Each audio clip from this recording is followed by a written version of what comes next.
We could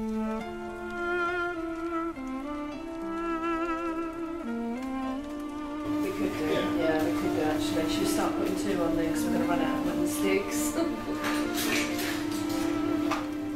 can always do one.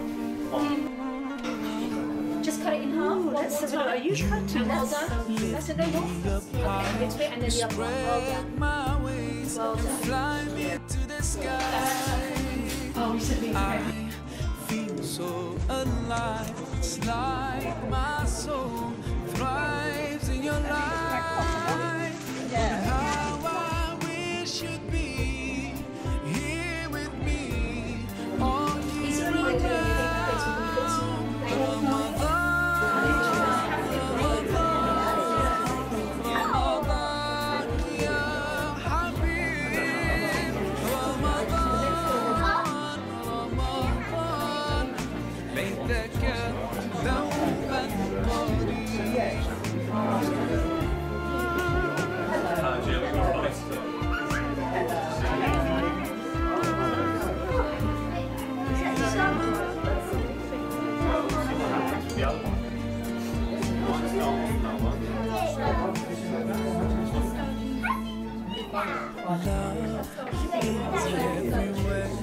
So much peace fills up the air. Ramadan, month of the Quran. I feel it inside me, strengthening my iman. But how I wish you'd be here with me all year around. Ramadan.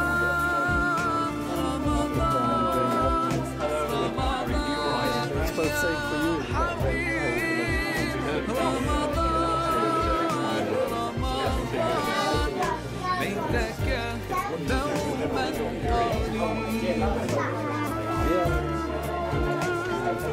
It's all done through.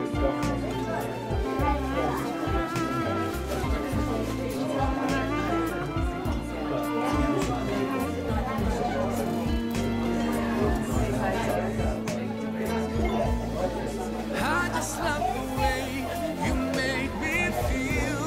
Every time you come around, you breathe life into my soul. And I promise that I'll try throughout the year to keep your spirit alive. In my heart it never dies. Oh, Ramadan.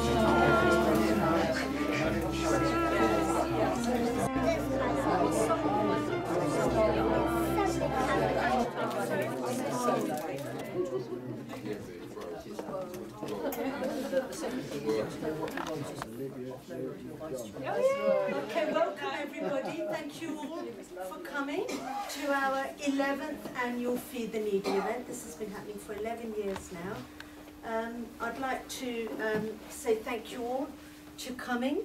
We have got 3 homeless organisations here today, apart from my own organisation, which is Feed the Needy, who we will introduce later on, and I can say a couple of words.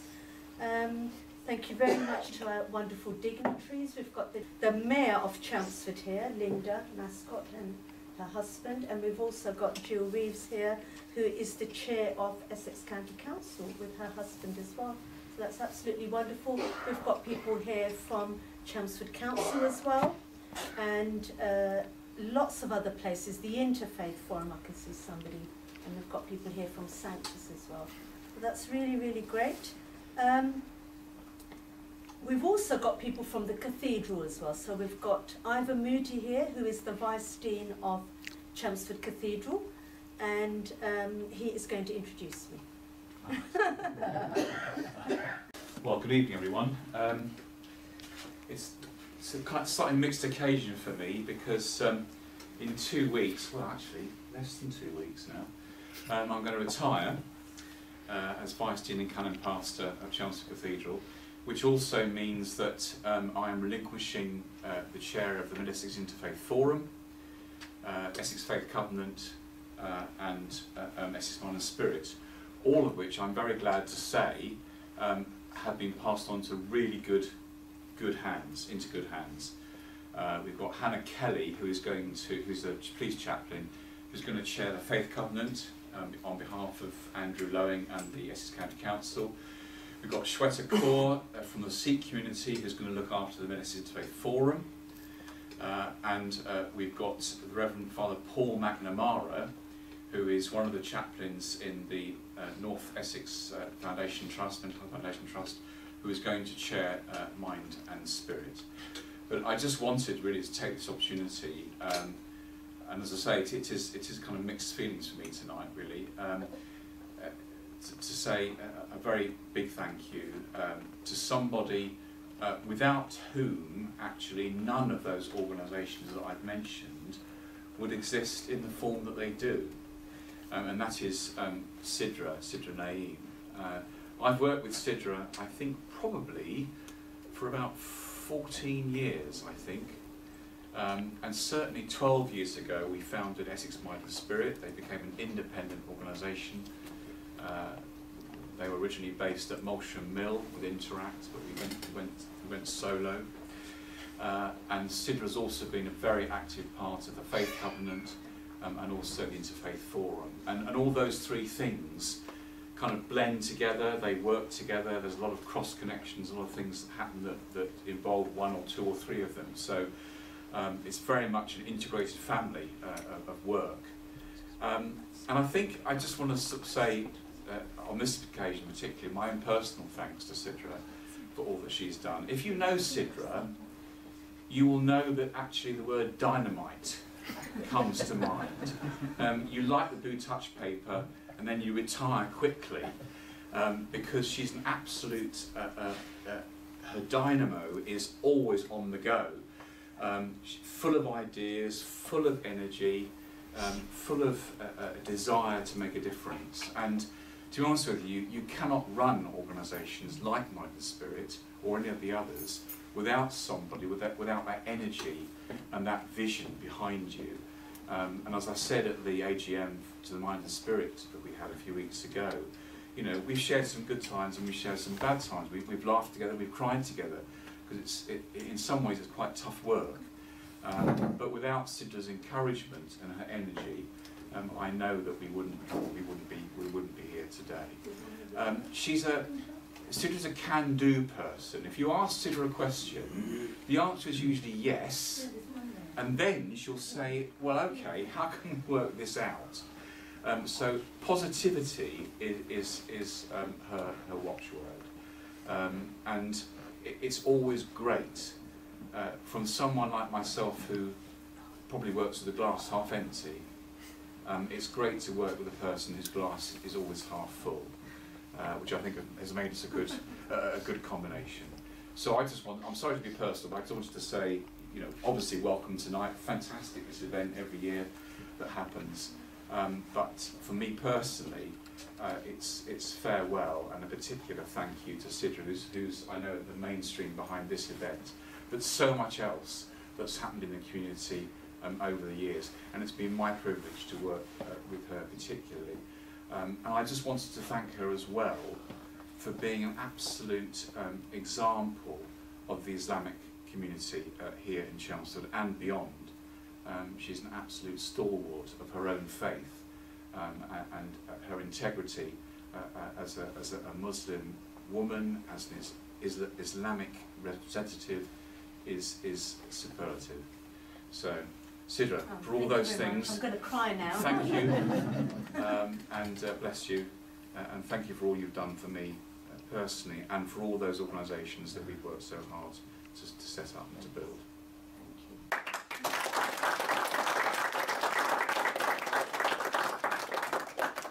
Thank you very much, Ivor. I've got a couple of words to say about Ivor as well. He is the most organised man that I have ever met. And he's actually the only man I can think of where we work really well together. We've organised many events together, and he's really, really well organised. Very enthusiastic. I mean, there's so many things he doesn't even need to do, and he just says, oh, let's do this and let's do this. So he's actually quite similar to me in that respect. the biggest moment that I remember, the first time I met him was, I think, 2 years after 9/11 had happened, and I had been getting so many Islamophobic comments, and I joined the Interfaith Forum, and I remember going in, and he welcomed me in to the Interfaith Forum, so that's what I remember the most. We organised a trip through SACRE, which is the other organisation I'm part of, which Linda knows all about. It's a group of teachers who write the curriculums for Islam and other religions. And we arranged a trip to East London Mosque. And I remember thinking more people from SACRE will come as teachers. But I remember clearly when we got to the coach, Ivor had got the whole Interfaith Forum involved. And they all came. The coach was full of Interfaith Forum people. And that's when I realised he's a really good person. He really does include everybody. He's very, very inclusive. So, you know, we feel very sad, really, that you're going. But goodbyes have to be said at some stage. But we're hoping you will come along to at least some of our events. So I have got, actually, a leaving card here that has been signed by lots and lots of people. And if anybody here wants to sign this card, you can do. You'll have plenty of time. And I've also got you and Ruth. Collectively, we have got you a big gift membership for the English Heritage, where you can use your retirement and go and visit at least 400 English Heritage sites. So, yes. So here's the certificate and the vouchers in here. So if Ruth and Ivor can both come to the front and have this as well. Yes. Right, there you go. That's your card. So much. That's lovely. And here's your. So you need to keep this. Yes. Show it. Thank you very much. We'll have some photos later. And I think Tarek's got something as well for you. Just a little. That's from him. Something. Wow. Thank you so much. Okay, let's give Ivor a big hand.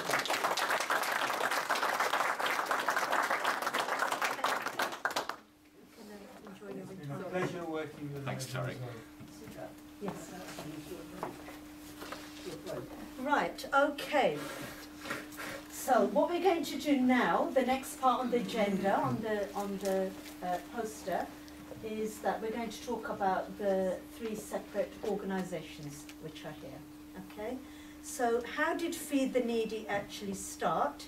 It actually did start right here in Chelmsford, where every year in Ramadan, since 2013, 11 years ago, we have been getting together with the churches and we have been feeding the homeless or vulnerable families. And we've been very lucky because the churches have supported us. The top picture there is from the Evangelical Church in Chelmsford. And I think the church that's just supported us the most is definitely this one, Trinity Methodist Church, where everybody's got together, everybody's supported each other. The church has supported us by giving us the room. The Muslim ladies have been doing all the cooking, and we've had volunteers from all different faiths really coming to help us. And then for the first time, actually, Muslims never get in the newspapers for anything good.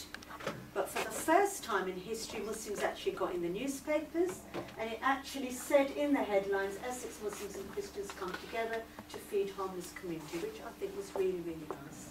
So that is actually a newspaper article, which I'm very proud about. And after that, every week, there were 2 restaurants that were supporting us in giving food to the homeless, and we were supporting Chess every single week, every Friday. Okay. Now I live in Brentwood, and it was a bit too far for me to keep coming. So then I left that to others to continue the good works that was done through Chelmsford Mosque. And in the meantime, we've got Tarek here. He lives in Havering, and he had started feeding the homeless in Havering, also in the church, through a Christian organisation called Hope for Havering. And I gave him some money, and I thought, let me go and have a look at what actually happens there. So me and my husband, we went along there, and we thought, this is really good, and it's more local to us. why don't we start helping each other and doing it there? So that's what we continue to do. But there was a link with Essex, so we were still getting people from Essex coming and supporting us. So this is actually an Essex radio station who came there to report on the good work that we were doing. So then we decided there was lots of public money coming in, so the public support us by giving us money, and it's that money that we use then to go out and buy cooked food and give out to vulnerable families, refugees, all sorts of people really who are in the vulnerable category. So we decided we needed to make a charity organisation, so we did. And that is called Feed the Needy, which the organisation was made in 2017. And then we carried on another 3 years, and then what happened? COVID. COVID hit us. When COVID happened, there was a big problem. Everything shut down, but do you know what? We carried on outside in the cold. So this is a picture out in the cold, it's snowing, we've all got our masks on, and we joined up. So what happened was Hope for Havering actually closed down in COVID, completely shut down. So then we said, what we're going to do, let's carry on continuing. So we joined up, or we didn't really join up, but we started collaborating with other homeless charities. And this charity gave out food outside in the cold, so we joined them. So there's a picture of us outside. This was actually in the newspaper as well, that's a newspaper article. And then we also started going to other places. So this is actually the town centre in Romford, where again we've got lots and lots of volunteers there, and actually quite all professionals when I think about it. So the person there on the left is actually a doctor. My husband is there as well in the picture, he's a doctor as well. So we've never thought really that we're in high positions, we can't stoop low and do anything like that, okay? I became a deputy lieutenant as well by this stage, and people said to me, well, you don't need to feed the homeless anymore now because you've already got up to the top position, why do you need to do it? You can stop all of that now, you've got yourself a name. And I said no, because when I first started doing it, I didn't do it to get the name, did I? I did it because I wanted to help people. So I continued. And again, this is actually another newspaper article where I had already become a deputy lieutenant by that stage, and it was commended actually that I'm still feeding the homeless. Sometimes I'm there and I have to rush off elsewhere and I'm dressed up, you know, and people say, well, you're not dressed up to feed the homeless. And I think, well, actually it doesn't matter. It doesn't matter how you're dressed. I even have my badge on and I'm out there still doing the homeless.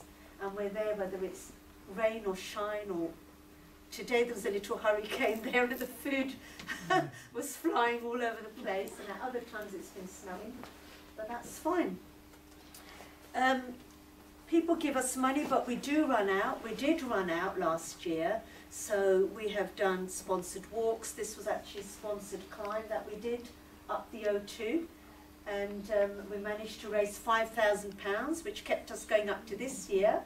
And funds are now getting lower again, but what we are going to do is, when it is the big National Day of Volunteering again this year, I think it's approximately on the same date, then we'll do something else, maybe something different, maybe going up the Helter Skelter, the one that's, you know, the Olympics, you know, go up there and then slide down, that will be fun. And hopefully that will raise another £5,000. Okay? So that is all about Feed the Needy, but we do have other organisations here today. So I don't know, is Chess here yet? Yes? Are you going to do the talk? So let's. I will do a few come words, on then. yeah. So let's do Chess next. Okay, so my name is Barbara Buxton. I'm the business support manager at Chess. Been with Chess for over 20 years. Initially as a volunteer and then as staff. So done my time, but I'm still going. So and I do business support during the day and night support in the evening. So that's where I am tonight. I'm actually doing the frontline business night support at the shelter this evening. So we have main shelter in 200 New London Road that has 8 beds. so 8 single rooms and shared bathrooms. They have a shared kitchen. We provide an evening meal, so tonight the evening meal is being provided by yourselves, so that's brilliant, so thank you very much. But we do have to feed 8 people every single evening. We also have a 9-bed unit at stock, which caters for our outreach team. So we have an outreach team that goes to 8 districts within Essex, and they respond to something called a street link referral. So I don't know if people have heard of street link, but basically if you could identify somebody who might be sleeping rough and think, oh, they might need some help, you can go on the streetlink.org.uk and register yourselves and register that individual, and it triggers what they call an alert, which goes to the local outreach team. So for Brentwood,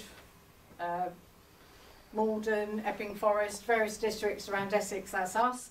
Our staff would then go out and see those people, find out what help and support they need, and try and help them into accommodation or whatever it is that they need help with. So it might be immediate practical help in terms of bottles of water, snacks and sleeping bags and tents, that sort of thing, to keep people going until they can get into accommodation, or it might be helping them through that process of registering with the council, trying to get them accommodation, and initially perhaps trying to get them in through us.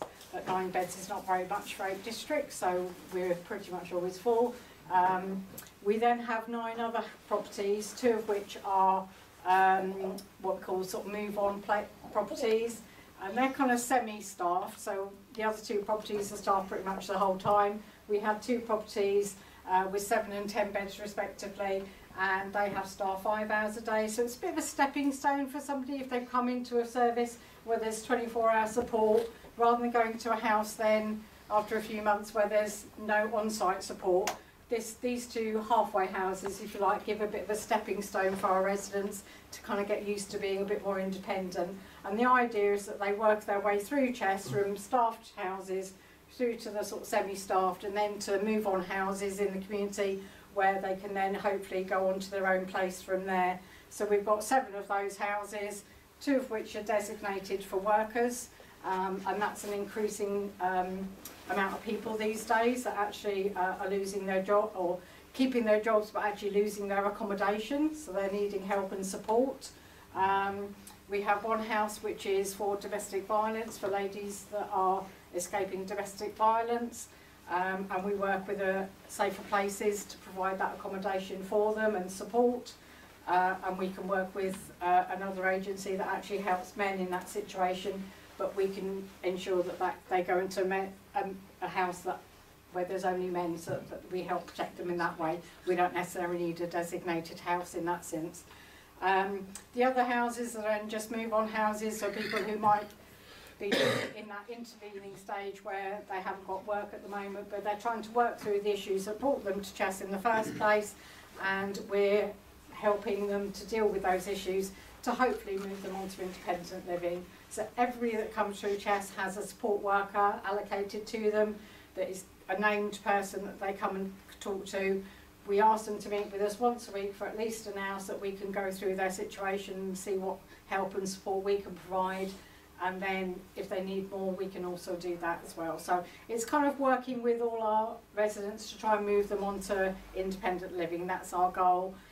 We've got all the support staff there to try and help and support the individuals in whatever capacity they need. We might be referring to outside agencies for addiction help and support. It might be for relationship breakdowns, they need counselling. It might be debt management because they've got a lot of debt, so we will work with step change. So we'll work with outside agencies as well, and we will help and support people. So that's Chess really in a nutshell. So well done. Let's give them a clap.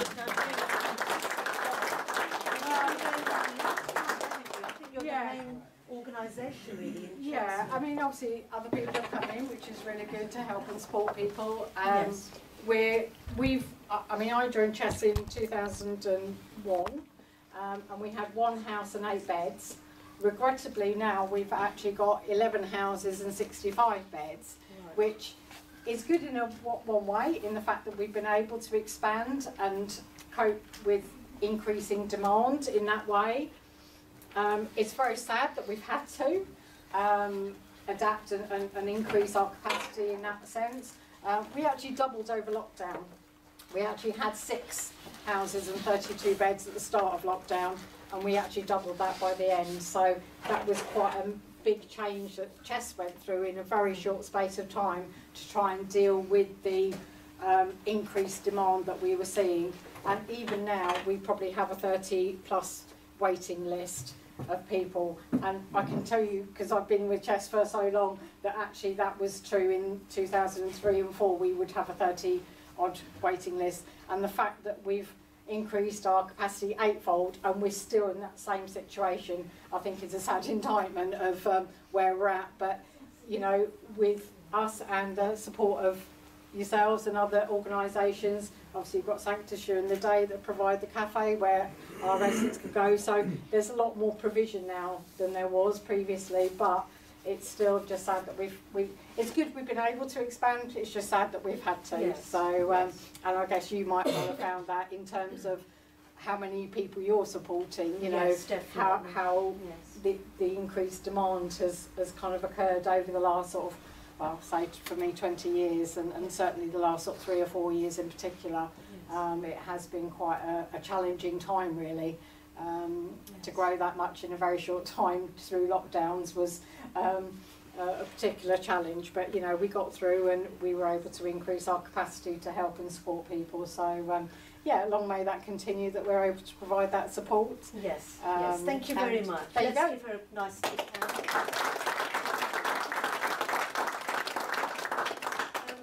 Okay, right, we've also got Sanctus here today, and I actually met Tony at a police passing out parade where I went as a deputy lieutenant, and I was all in my uniform, and you didn't recognise me today because I was out of uniform. You've only seen me in uniform. So Tony, you'd like to come and tell us a little bit about your organisation as well?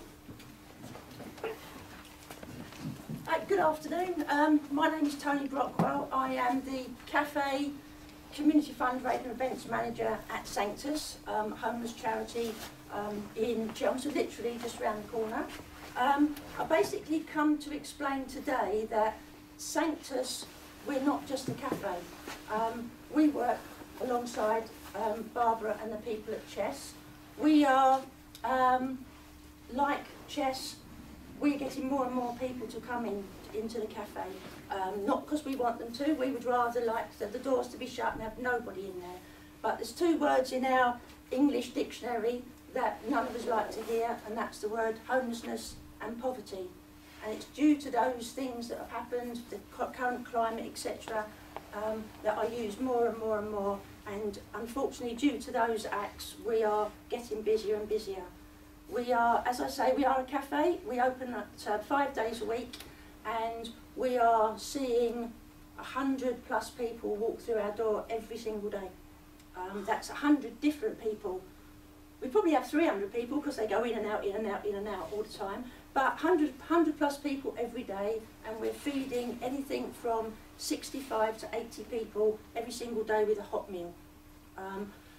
Unlike Chess, we don't have the facilities to be able to house people. We don't have rooms or anything like that. But what we try to do is give the support by offering, when they come through the door, they have tea, coffee, cereals, toast, breakfast. They can have all our end-of-day products from the wonderful people like Greggs, Marks and Spencers and Sainsbury's, as well as personal donations from members of the public. So we have food that they can have for breakfast. And then we serve every lunchtime between 12 and 1:30 a freshly cooked meal every single day that we're open. Weekends is another story, but if I've got time I'll tell you about the weekends shortly. So we offer that. They come in and they get everything free because of they're homeless, because they haven't got the money, they're out of work. It could be for any particular reason. So we don't just help people that are homeless, we help vulnerable people. So the homelessness is a big part of what we are and how we started, but we've expanded from that to help other people within our community. Once they come into Sanctus, we then find out from them what their specific needs are. If they are homeless, we have a hub team, and this is the bit a lot of people don't always understand. Obviously, our local networks and local people do. We have hub staff that help get people back on the right track. It might be they're homeless, so we liaise with other organisations and start them getting on that ladder to get out of homelessness. We also have counsellors. We have counsellors that come in every week. We have 3 or 4 come in every week that do help people with any form of addiction. It might be drugs, it might be alcohol, it might be gambling. We also have counsellors that help with mental health issues, which could be anything. I mean, mental health is one of those things that probably people in this room suffer from it. We can't see it unless you tell us you've got it. So we've got people there that will help people with mental health. We look after people with anxiety. We look after people that have got things like bipolar. So lots of different mental health issues. Mental health comes in a big, we could probably spend the whole of today just talking about mental health issues, but we have people on hand to counsel and to help these people. We have a lady that loves coming in. I can't understand this one myself. She loves coming in, cutting people's toenails. So that is her thing. She's got this thing about feet and cutting toenails, and she's qualified chiropodist. So she comes in and she helps anybody who's got problems with their feet. She comes and does that. We have people that come in and cut hair once a month. We have people that come in and do acupuncture. We have the NHS have started coming to us on a Wednesday, so the homeless and vulnerable people that can't get doctor's appointments can now come in and book an appointment and see a nurse, can see a doctor. So we have that facility now. I could actually go on for ages because there's lots of other little things that we do that I could take up all your afternoon, but I know there's other people need to say something.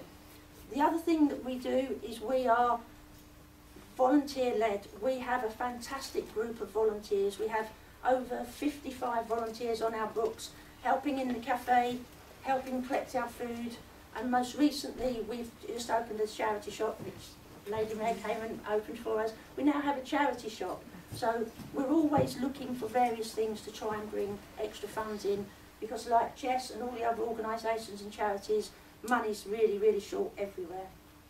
So we have the volunteers help with that. We do events, so it's not only, we're not taking money off of everybody all the time, we are trying to do our own fundraising.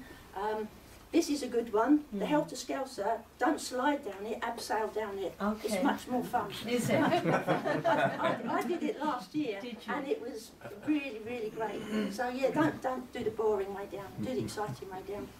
So we do various things. We've run in a golf day. We have a fun day due at Chelmsford Football Club this year. We have a little mini food and beer festival. We have evenings. We did an evening last night where we had a 2-course meal for the local New City Voice Choir. They came down, had a meal, and we did rock and roll bingo. So if you like bingo, it's nothing like bingo, trust me. And you can sing and have a lot of fun. So we're always looking for various ways to bring money into Sanctus. We have lots of new ideas, and none of it can be done without our volunteers. We wouldn't even be able to open the door without the volunteers. So they are a massive, massive part of what our charity does, what Chess does, and any other charity that here, without the volunteers, you wouldn't be able to do it. So, feed the needy. Yeah, we all have got the same goal. We all want to try and feed and help the homeless and the vulnerable people within our society, and especially with our own community. And hopefully with the links that we've got with Sidra, we can draw on some of your ideas, and we can move in a more forward thing to try and get more food out there to everybody.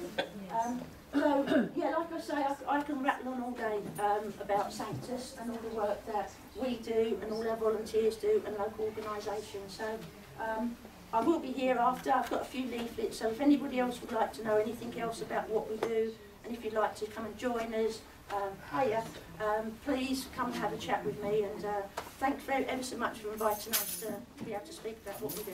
Yes, that's wonderful.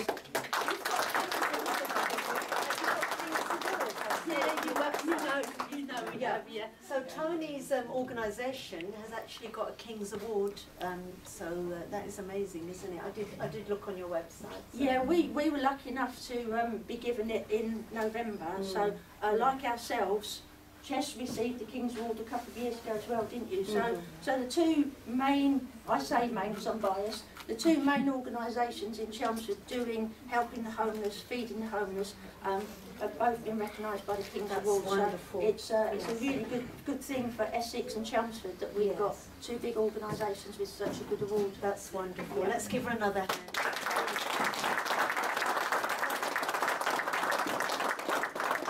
Anybody from CAST is here. There was somebody coming along from CAST. If you could come and tell us about your organisation. Are you Stanford Bitty? Yes. Wonderful. I have met you before, actually. Yeah, we have met. Yes. So Stanford Bitty, your one is in Southend, isn't it? It's in Southend, but so if you can come here and then just tell us a little bit about it as well. So we've actually got 4 homeless organisations here today. It's getting bigger and better every year, isn't it? Good evening. My name is Stanford Bitty. I am the Chief Executive Officer of CAST, Communities and Sanctuary Seekers Together. We started in the 2011, and probably Sidra has talked about the September 9/11. It was quite a eventful year, and the Sidra was also attending interfaith in Basildon. But this is where I was first introduced to Sidra and what she was trying to champion. But right now, we are now the second homeless charity which houses refugees, asylum seekers, and people with no recourse to public funding in Essex. Why I'm saying in Essex is that CAST stands for Communities and Sanctuary Seekers Together. When we opened, we started as Communities and Asylum Seekers Together. 2 months down the line, we received a referral from one county. British woman was a victim of domestic violence. The husband had tried to kill her twice, thrice, and then was moved from that county into Southend-on-Sea. So you'd find that people seek sanctuary on different reasons. It's not only asylum seekers who come out of Southend, out of Chelmsford, out of United Kingdom would come and seek asylum, including our own people in United Kingdom seek sanctuary for different reasons. So we changed from Communities and Asylum Seekers Together to Communities and Sanctuary Seekers Together. There's one thing which happens when an organization is actually growing. It is the way you relate with people. It is the way you bring people together, like why we are here today. It changes the way you deliver your service. It changes the way people consume your service. So you'd find that we started as Communities and Sanctuary Seekers Together. We tend to look after everyone. Right now, we have in fact, let me tell you one important story why Essex is important, despite the fact that we've got the Southend as a unitary council, and then we have Thurrock as a unitary council. The unitary council only, the boundaries only exist in political sphere, but in the way people eat, the way people talk, the way we meet, it's totally different. We've got no boundaries. I can come and attend church here and nobody will ask me. I can come and attend church in Brentwood, nobody asks me. But this is key, particularly to refugees and asylum seekers, and when you are looking into the homelessness. In the December, a few days before Christmas, the Home Office changed the idea that newly granted refugees are given 28 days notice to move from their nurse-provided accommodation into whether the local authority are going to assist them or not. So instead of being given 20 days notice, things changed. They were being given 7 days notice. So these are people in Chelmsford, people who are in hotels in Colchester, people who are in hotels in Southend, and all spread in Essex. The other thing is that when a refugee or an asylum seeker is living in nurse accommodation or in a hotel, the moment they are given their immigration status, they are not street homeless. They are coming from nurse accommodation. They are not coming from, they're not coming from nurse accommodation. They are coming from either a hotel. But most local authorities, the funds which they use to house rough sleepers, which is the Rough Sleepers Initiative funding, addresses street homeless, addresses that somebody ought to have been sleeping on the street for 15 nights. Then you'll be accepted into the provisions being provided by respective local authorities. So Chelmsford has got their own, Colchester have got their own, Southend have their own. So any refugee was granted indefinite leave to remain December up to beginning of January. They'd nowhere to go, apart from CAST. So we took a lot of referrals from Chelmsford. We took a lot of referrals from Colchester through Red Cross. We look at a lot of referrals from Thurrock. And this whole idea came up from Feeding the Needy, which spread across the whole of Essex. It's actually quite interesting. The Church of England boundaries of Essex spreads well into Romford, well into London, that it might confuse you, especially when I came here. In fact, I'm also a refugee from Zimbabwe. When I came into the United Kingdom, there's a lot of things which used to confuse me. Church, like Church of England in Zimbabwe, we call it Anglican Church. So it's a lot of things, but when you come here, you learn a lot of things. You also have the idea that I also want to give back. So CAS right now, we now have about 12 properties in Southend, one property in Colchester. We are opening one in Basildon, and we now have about 74 people in our accommodation. We also have a special accommodation which we are working in partnership with the Essex Police. We run a safe house for victims of domestic violence and usually victims of county lines as well. So that's how we've grown, but it's all the support from the local community. Thank you. Thank you, Thank you very much. You've been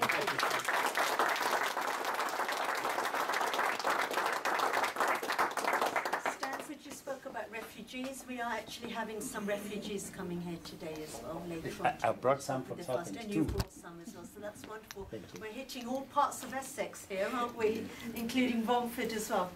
Right, very quickly now, what I did want to do is to talk about why are we feeding, especially at this particular time every year. So very, very quickly, I am a teacher as well. Some of you, I know Linda knows I'm a primary school teacher. Some of you may have seen me on BBC recently in the school at the start of Ramadan. So I'm going to just talk to you a little bit about our fasting month, okay? So Ramadan is our fasting month. If we look at this chart here, we believe that we are all one big family, okay? We believe in Adam and Eve, and we believe everybody came from Adam and Eve, including all the messengers. And we also believe that previous nations also fasted.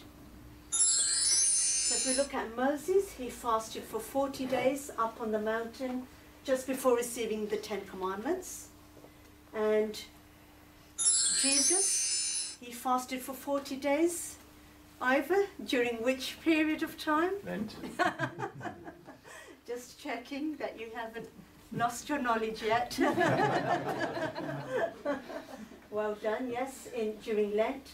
And we believe that, like the previous nations did, we fast as well.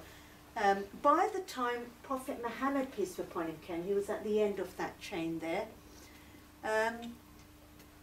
He was born in Mecca in 570 AD during the Middle Ages, and by that time, even though all the previous messengers had come, there was lots of bad going on. So one bad thing was that the rich were not looking after the poor. The rich were really, really rich, and the poor were really, really poor. There was a big division between the two. and the rich were rich merchants. They had been rich for so long that they had absolutely no concept of feeling how the poor feel. Sometimes, to know how the poor feel, you have to be in their shoes yourself to understand them. And the third one was that there was an excess of food, which you will see today, but there will be no wastefulness. There was excess of food and wastefulness going on as well. No appreciation of food. So, when the Quran was revealed, the Quran is the holy book of Muslims, it was in there that 5 important things were written that everyone needed to start doing. Those are called the 5 pillars of Islam, and that's exactly what they are. They're 5 pillars which in a way hold up the roof of the house. Okay? The very first pillar is the belief in God, the one God. The second pillar is praying to that one God. Charity is very, very important. And fasting, and this event we're doing today is a form of charity as well, because we are giving. Okay? And that's really important. That's right in the middle.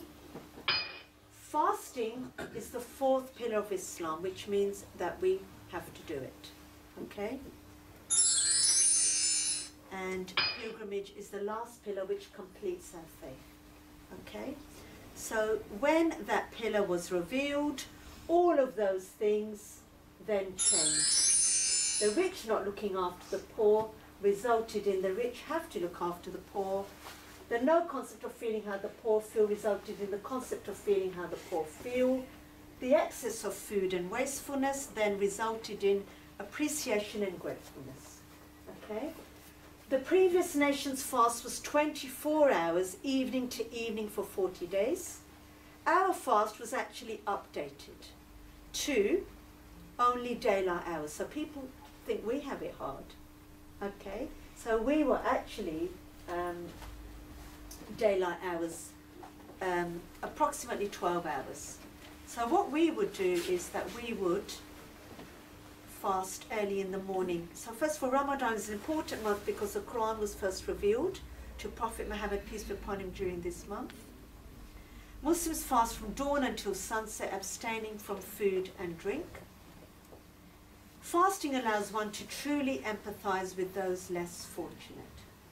And we usually eat a morning meal. The difference between our fasting and the fasting of the people of the book, which is the previous nations, is that we get up early in the morning and we would have a nice heavy breakfast to keep us going for the whole day. And then during the day we wouldn't eat or drink at all. We'd do a Jesus special because that's the way Jesus did it as well. Some people are horrified and they go, oh my God, you don't eat anything. But how did Jesus do it? He didn't eat or drink anything, did he? Nor did Moses. So we copy the previous messengers, and then in the evening we would eat. Okay? Now a lot of people think that's really bad. Oh my God, you don't eat anything the whole day. But it's actually proven by so many people that fasting is actually good for us if you do it in the right way. Okay? So I'm going to pop a video up now which you can all listen to on the process of how even mental health, you mentioned mental health, Tony, you mentioned mental health. Did you know fasting even helps with mental health as well?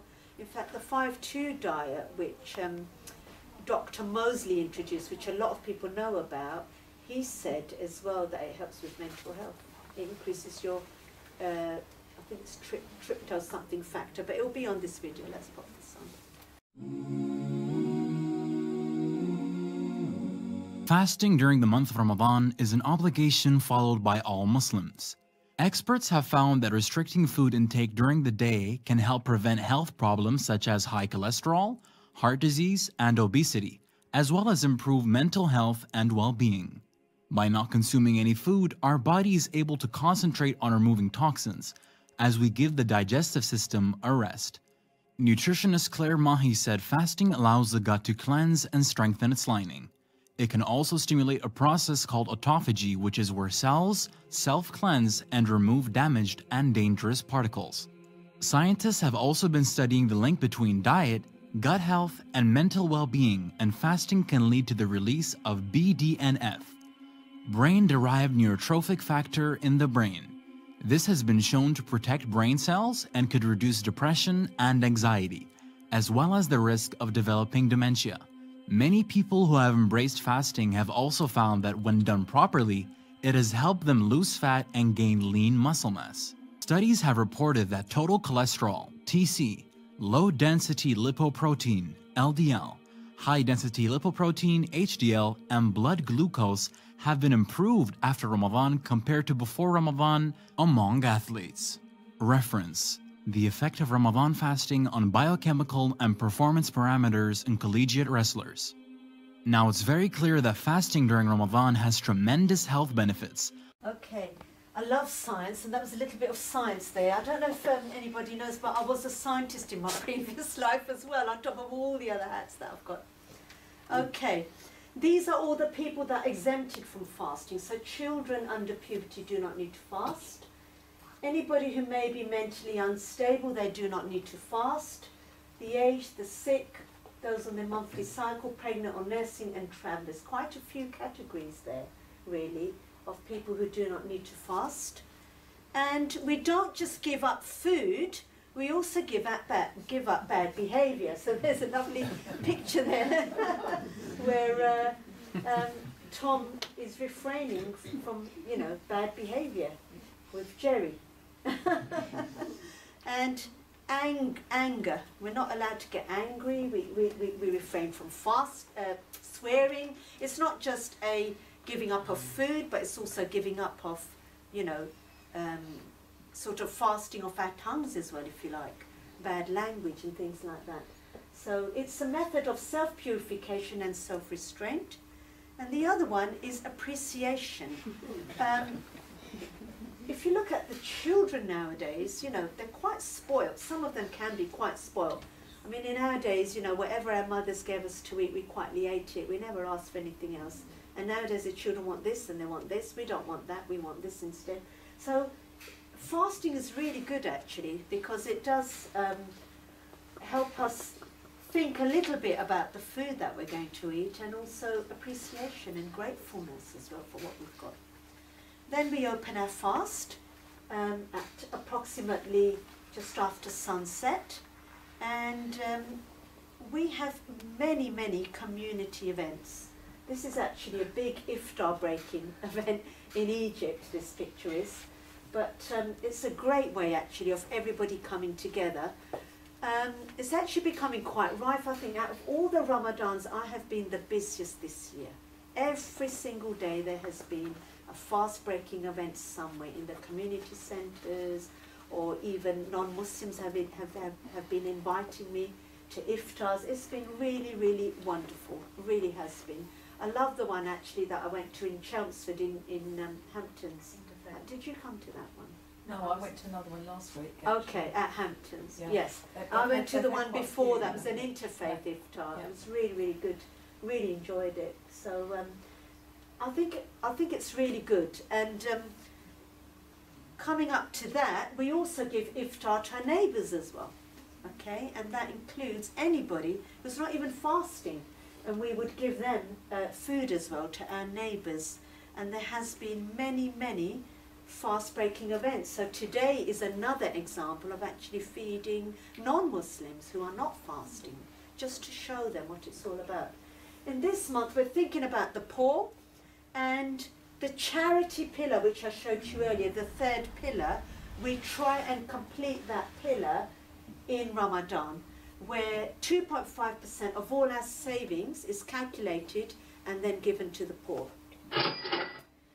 So we believe that all our money is from God in the first place, so it is up to us to calculate 2.5% of that money and then give that to the poor. And it's a unique concept because it redistributes the wealth in society, so the rich become a little bit more poorer and the poor become a little bit more richer. It's a very, very good thing. At the end of Ramadan, who knows what we have at the end of Ramadan? It's coming up. You can tell me. Yes? Eid. Eid. It's coming up on Wednesday. So the celebrations are very similar to Christmas.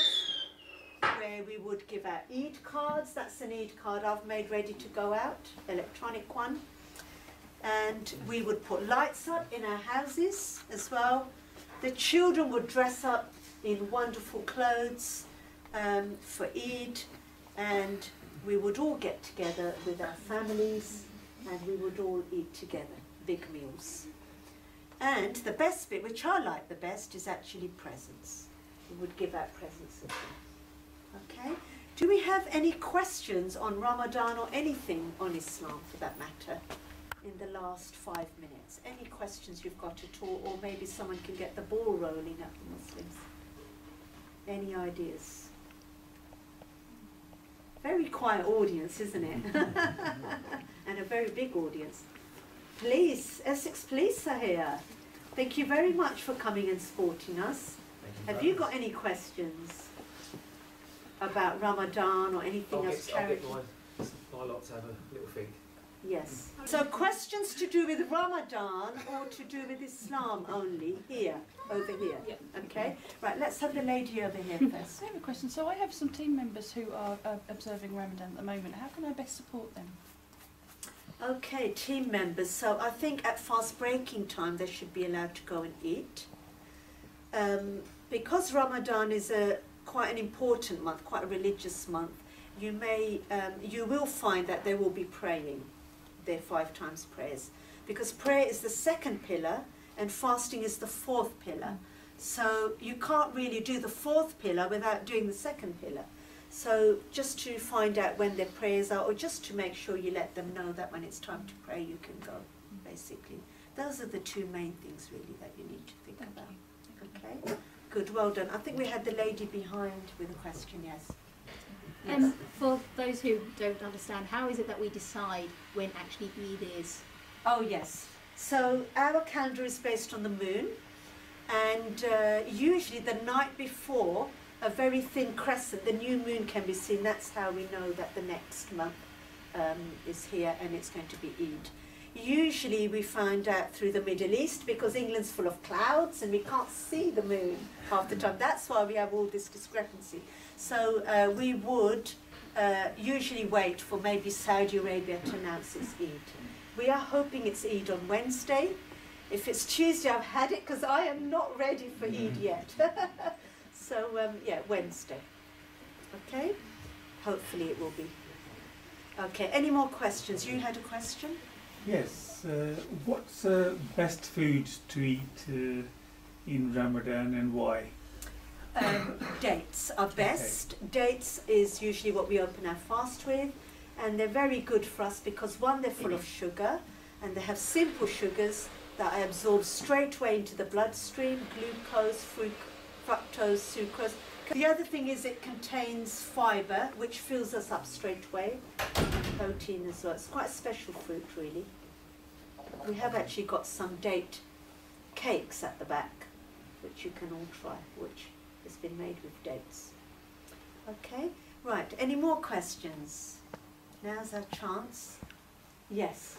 When I used to work at Princess Alexandra Hospital this time last year, over in Harlow, one of my colleagues, he only works nights, so he was a Muslim, and he did it basically back to front. So he fasted all night whilst he was working, right, and then ate when he finished work. Is that okay? Or is that he fasted all night? Yeah, because he works at night. Right, okay, well it's sort of up to So him, I suppose. yeah. He's still doing the same number of hours, isn't it? Yeah, exactly. Yeah? It's supposed to be daylight hours, but because he was doing the night shifts, Yeah. then he did it the other way around. But he still fasted. But it's easier to do it at night, I suppose. Mind you, it's the other way around, because he was working, you said. Yeah, he was working at night, Yeah, yeah. yeah, that's interesting. I've not heard of that before. Yes? You say children don't do it. At what age do they start? At puberty. Right. So usually when they go on to secondary school.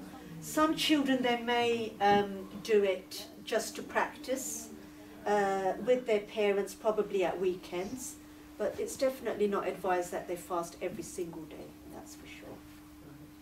Yeah, because they're still growing, aren't they? And it's the same for the pregnant ladies and the breastfeeding ladies and things. Okay. Yes, we've got a police officer asking a question. You've thought of one now. When you refrain from eating and drinking, Yes. does that include water during the day, or are you allowed water? No, it includes water as well. It includes water as well. So we don't have any food or drink. We do a Jesus special. Okay? So nothing at all. But that's why it's so effective, isn't it? If we're going to have water, we're not going to be grateful then, are we? Because we're going to have water all the time. But you know what? When you know you have to do it, you do. Basically, when you know you can't eat, you just don't. I haven't felt nothing at all throughout Ramadan. I've been absolutely fine as long as I get up in the morning for breakfast.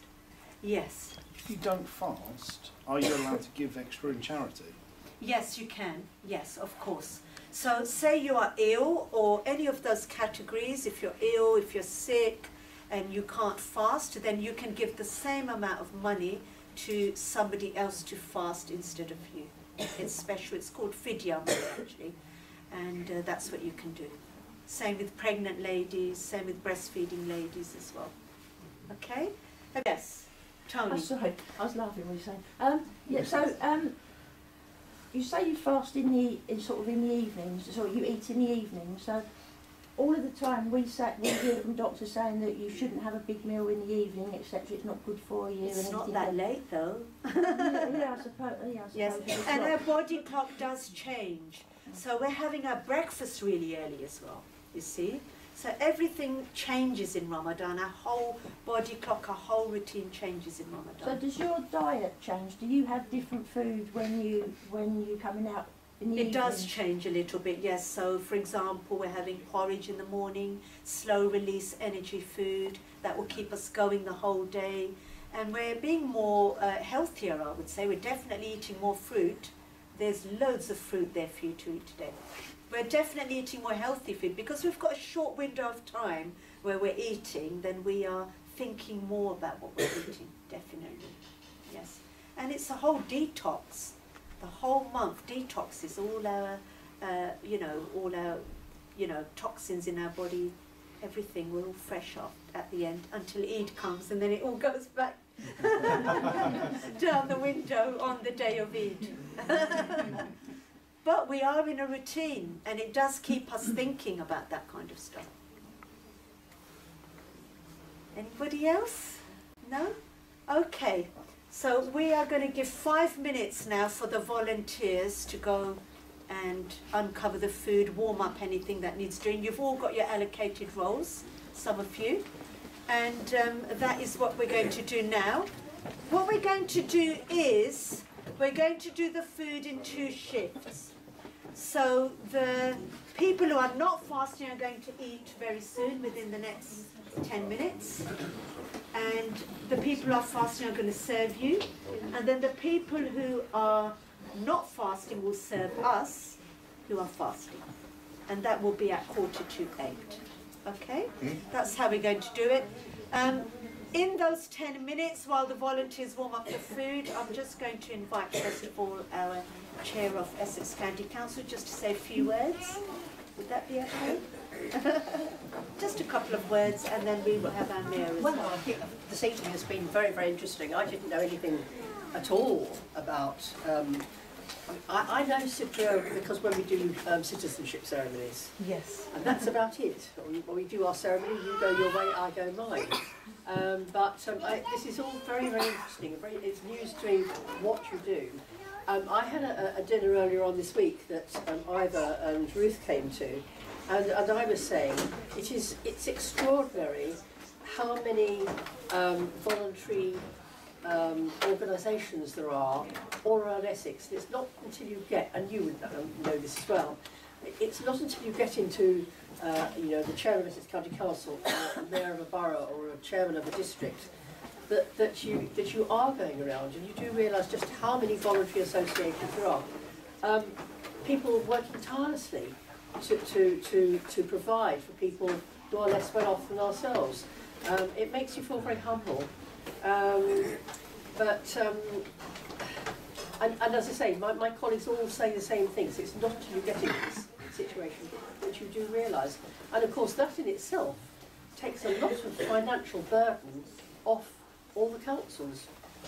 But it's a very, very interesting evening. Thank you so much for inviting Richard and myself. You know, I've been looking forward to it tremendously, and I shall look forward to what I'm going to have to eat. Yes, very soon. But thank you so much, Sidra. That's thank you okay. so much. That's okay. Let's give them.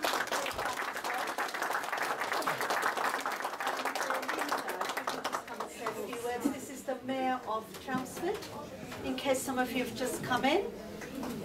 Okay. Thank you so much. I would like to reiterate what Jim has said, is that we are very lucky in Chelmsford. You know, I always have mixed feelings, as it was mentioned earlier. You know, it's sad that we have to be supporting residents who are in this situation. As you said earlier, Sidra, you know, I'm inclusion manager at junior school. We have families that have slept in cars. We have children who come in without breakfast every day. This is a junior school in Chelmsford. So I see this for myself. And it shouldn't be happening, but it does. And the fact that we have such brilliant organisations that are all working together, I think that's really important to say that now, because it hasn't always been the case. That everybody is working together now, supporting each other, overlapping services so that we haven't got gaps, is an amazing thing.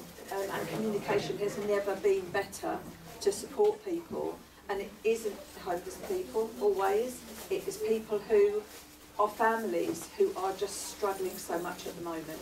So on behalf of all of the residents of Chelmsford, thank you to everybody who volunteers, everybody who is running a charity and is supporting people at their most vulnerable time and helping them to get back on their feet, because that's another really important thing. It's not a quick fix, it is supporting in all the different ways that we've heard from all of the organisations to actually enable people to become more independent again and to get them back on their feet, so that they, and often those people then go to volunteer in the organisations that have helped them, and that's a great thing to see as well. So thank you to everybody. I've learned so much. I learn so much all the time. I was very lucky that Sidra came into the school where I work, as she said, and spoke to the children and educated them. I was very lucky that I broke Iftar, broke the fast last week. Yes. And it's such a joyous event. It's such a joyous event to break bread and to eat with people who've been fasting and to educate. So that's the most important thing, is to let everybody know what it's all about and why you're doing it. So thank you for your generosity, to every single person who helps others in Chelmsford by volunteering or whatever you do. Thank you very much.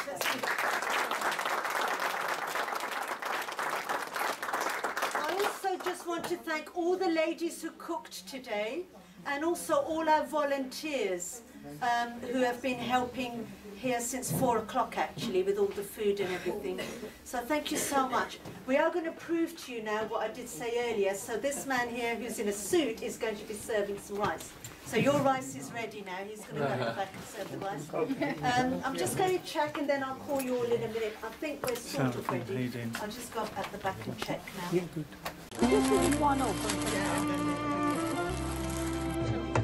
Just you do it. You do it. Ramadan, Ramadan, ya Habib, Ramadan, Ramadan,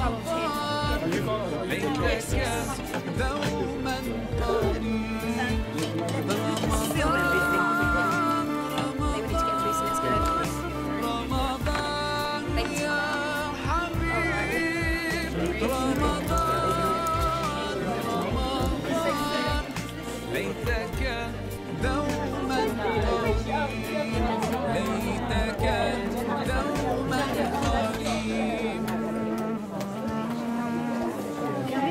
There's big spoons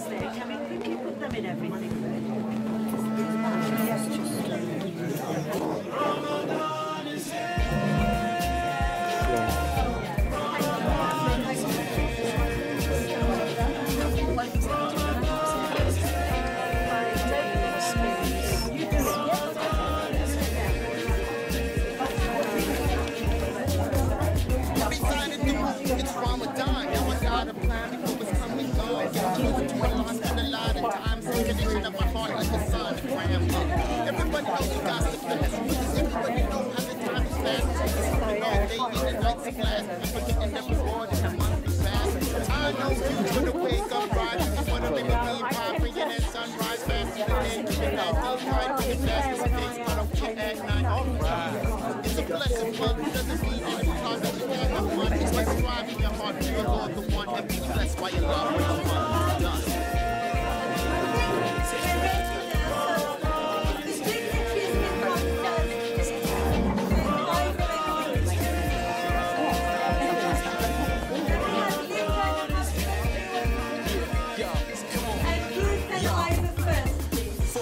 My bust in the door like, get yourself up, you about to miss a whore. Turkey bacon on the plate, but I'm beefing. I'm upstairs sleeping while they down here eating. Scenes like this, it makes me reminisce what it meant growing up for Ramadan as a kid. My mommy buying up the corner store, now like the corner one. We regulate much as corner store. They got jokes like, oh yeah, he's fasting. Something about blessings, heaven everlasting. Asking, like the feds up on me. But you, let me ask you, is you hungry? My hunger from the day when the sins of my slate is empty as the food on my plate. And if you got jokes, man, here's a taste. Take a little fast, spread to the face.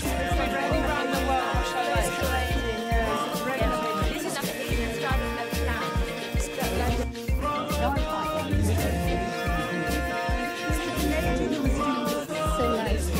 That's the building that I think it's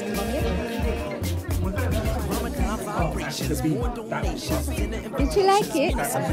That's my Malaysian food. It was good. Yeah, I make that. Everyone loved that. Oh my god. Oh, that's good. Nobody said no. Because what? Malaysian food is not really famous, so nobody tried before. You love that. That's good. Wow. Wait, okay. No problem. No problem. Malaysian dendeng. Yeah, Malaysian dendeng.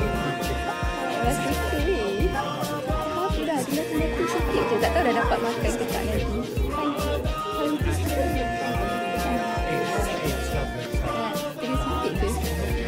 Malaysian dendeng. Kita buat Malaysian dendeng. Boleh promosi dendeng ayam pula kan? Saya tak pernah rasa sebab baru di sini lah. You know what? Oh, you said sebab diorang tak pernah try. Diorang tak pernah try kan? Right, dah raya ke tak? Kita majlis berbuka puasa. Majlis berbuka puasa. Kakak baru lagi promosi dendeng. Promosi dendeng. Kita nak bagi dendeng. Dendeng kita. Dendeng I buat tadi kan. I masak 4 jam. 4 jam. I buat rebus memang sedap-sedap lah I buat. Memang bau dia naik. I pun macam sedap ke tak. Sedap ke tak. Tawakal lah kan. Tak boleh rasa.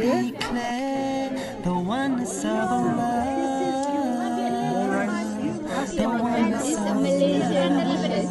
Sorry? This is a Malaysian beef, yeah. Stand up in prayer at night and Allah will forgive. I can join anytime. Allah will forgive. Welcome, Ramadan. And the tune Coffee Lady, I can't remember.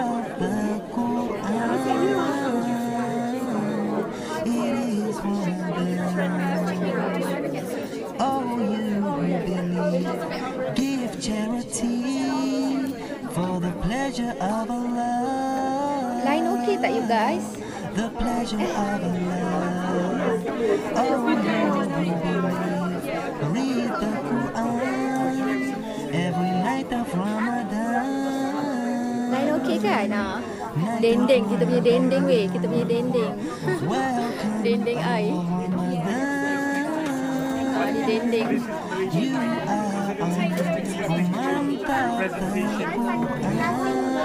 Malaysian dishes.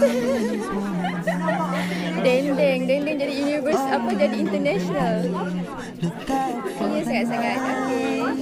Most blessed of all nights, most blessed of all nights. Oh, you believe, take hold of this night and lament to Allah. Dendeng weh. Orang ambil dendeng weh. Selamat berbuka lah. Welcome, oh hello, no problem. Hello, hi little girl. Say hello. Hello, little girl. What's her name? Oh, say hello. Say salam alaikum. Salam alaikum. Oh, that's good. At the end of Ramadan, to weaken your iman. Kita ada macam-macam. Ada apa? Ada chicken fish, chicken bun. Lepas tu ada this is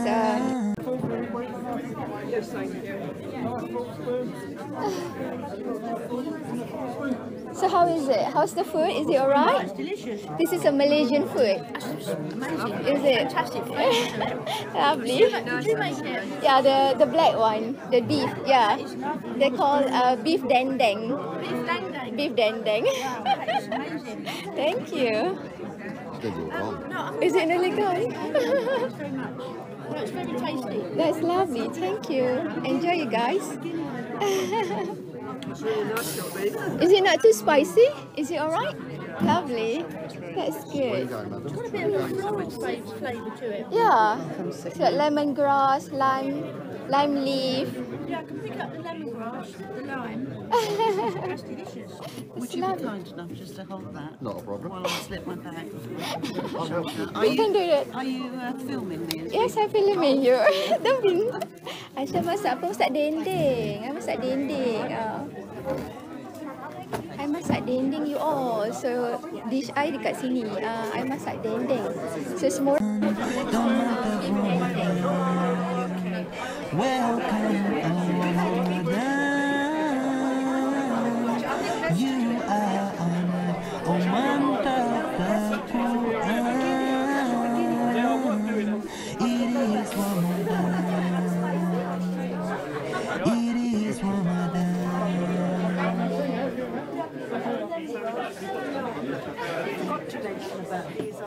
Well, we've scanned the sky and we've sighted the and we welcome the month of Ramadan.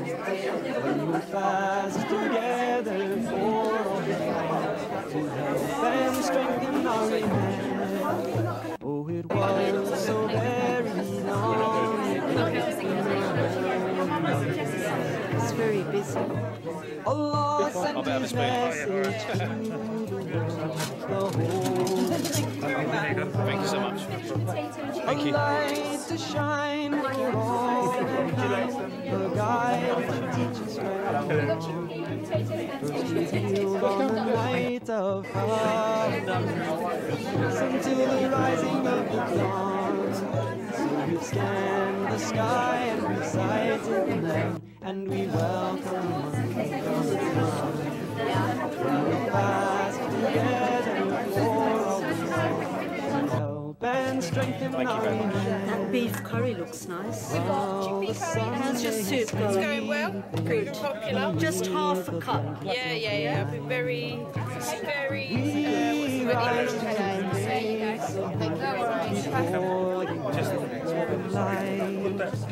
We're patient and kind. Thank you very much.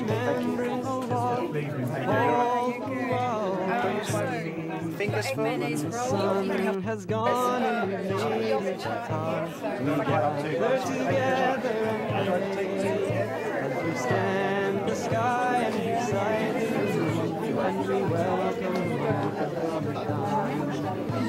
We fast together for Allah to help and strengthen our iman.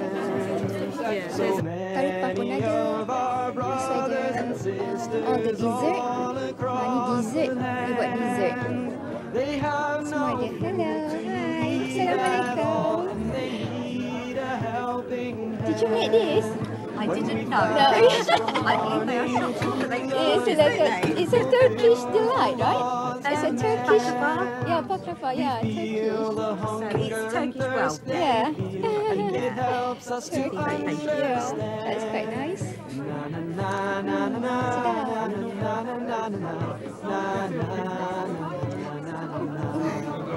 I just want to make sure.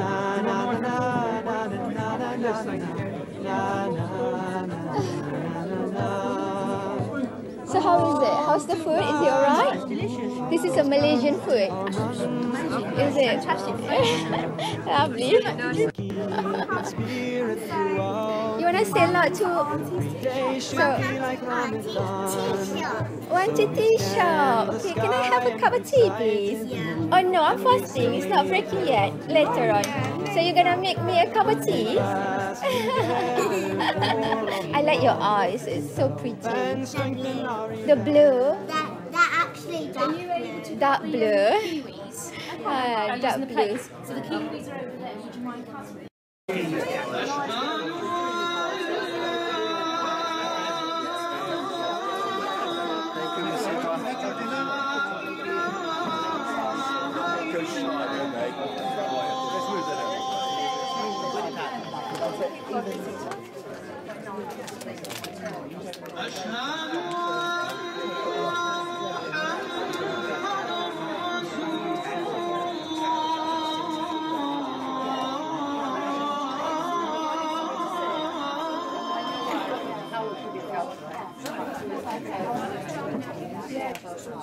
If any of the Muslims need to pray, there's a space at the back and you can go and pray.